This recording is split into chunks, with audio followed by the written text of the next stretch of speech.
हाँ, तो देखो सबसे पहले इसका मेन वजह तो यही है कि मतलब तुम सबसे पहले ये सब समझो तो मतलब क्या कैसे होता है। जैसे मैथ्स में क्वेश्चंस वगैरह आते हैं तो मतलब पहले क्वेश्चंस आते थे कि ये गलत क्वेश्चन है तो उसका सवाल करते थे, फिर जानते थे कि सही होता था, तो उससे लगभग हर एक तरह का डाउट क्लियर होता है। इसीलिए फिर आगे बिना किसी डाउट के तो वही चीज़ है कि मतलब कि एक-एक चीज़ जो भी क्वेश्चंस उठे माइंड में उसको मतलब करते जाओ, जवाब खोजते जाओ, फिर आखिर में जाके लगभग सारे क्वेश्चन समझ आएँगे तो ये चीज़ समझ आएगी। तो देखो आज का टारगेट यही है, जैसे कि ओवरऑल तो हमें एवरेज मिलता है, लेकिन जैसे कि किसी दिन ये 2% मान लो अप गया, और मान लो ऐसे ही 2, 5, 10, 15% अप गया, फिर डाउन आ गया, तो फिर ये मान लो 7% डाउन आ गया तो 7 ही परसेंट का फ़ायदा मिला, और फिर ऐसे करके एवरेज 5 मिलता है, एवरेज 15 मिलता है, ऐसे-ऐसे करके होता है। तो हमें स्ट्रेटजी यही है कि जैसे ये ऊपर जाए और फिर यहाँ पे लगभग किसी इंडिकेटर वगैरह से पता चल जाएगा या सपोर्ट रेजिस्टेंस कुछ भी प्राइस एक्शन से, जैसे यहाँ पे आए निकल जाओ, या तो उतना नहीं भी यहाँ तक भी आ जाए तब मतलब वहाँ पे ना पता चले तो यहाँ पता चलेगा तो निकल जाना। तो यही है, ऊपर आए फिर से नीचे जाए, फिर से जब ऊपर मतलब इंडिकेटर से लगेगा कि जाएगा, जैसे सुपर ट्रेंड भी यूज कर सकते हो, ग्रीन जब आएगा तो लंबे टाइम फ्रेम का देख सकते हो। फिर यहाँ पे मतलब कि मतलब अरे नहीं यहाँ पे बाय करना था और फिर यहाँ पे ऊपर सेल कर दो, फिर जैसे नीचे आए मतलब आएगा तो फिर यहाँ पता चल जाएगा कि ऊपर जाएगा। तो इस तरीके से ये जो पॉजिटिव वाला, जैसे ये 2% ऐसे पॉजिटिव वाला, ये ऊपर वाला लेना है, यही मतलब कि अप्लाई करना है, और यही क्वेश्चन आया है जिसका जवाब मतलब उसकी तरह जानना है। जैसे कि ये ऐसे गया है,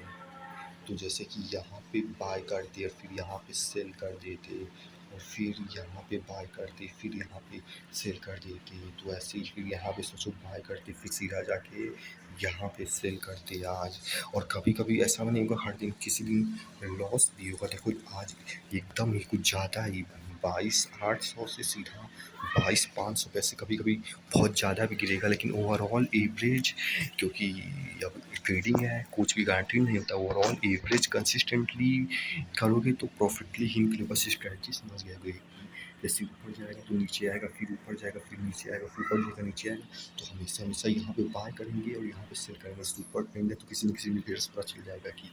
ये, और फिर यहाँ पे बाय करेंगे, फिर यहाँ पे सेल कर देंगे ऊपर। तो यही है, और थोड़ा आगे पीछे भी हो जाएगा लेकिन कोई बात नहीं, ओवरऑल ये स्ट्रैटेजी है। और देखना है कि हाँ, प्लान होगा कि 15-30 मिनट का जैसा होगा देख लेना, और इसके लिए शायद से देख लेना हम इंट्राडे एक ऑप्शन में सिलेक्ट करना, डिलीवरी को लेना, क्योंकि इंट्राडे लोगी उसी दिन मान लो मार्केट निगेटिव आ गई, जैसे आज ही ये जो है निगेटिव आई है तो इंट्राडे के लिए नुकसान हो जाएगा। वहीं पर डिलीवरी लिए रहोगे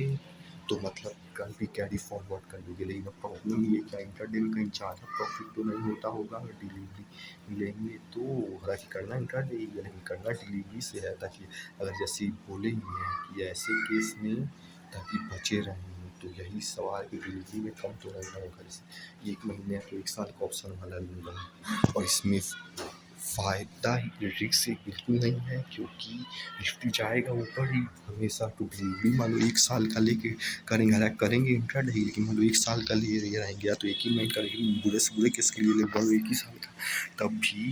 ये स्ट्रेटजी हमारी सिक्योर ही रहेगी, क्योंकि जाएगी ऊपर ही निफ्टी। इसलिए इस तरीके से डिलीवरी लेके इंट्राडे करेंगे हमेशा। यहाँ पे आएंगे, यहाँ निकल जाएंगे, यहाँ आएंगे, फिर ऐसे निकल के फिर आएंगे, फिर निकल जाएंगे। ऐसी यही स्ट्रेटजी है, यही कंसर्न्स है जिनके जवाब जानिए। ऐसे जितने भी कंसर्न्स इस पे उठते जाए इनको करते जाओ, इन्हें समझते जाओगे।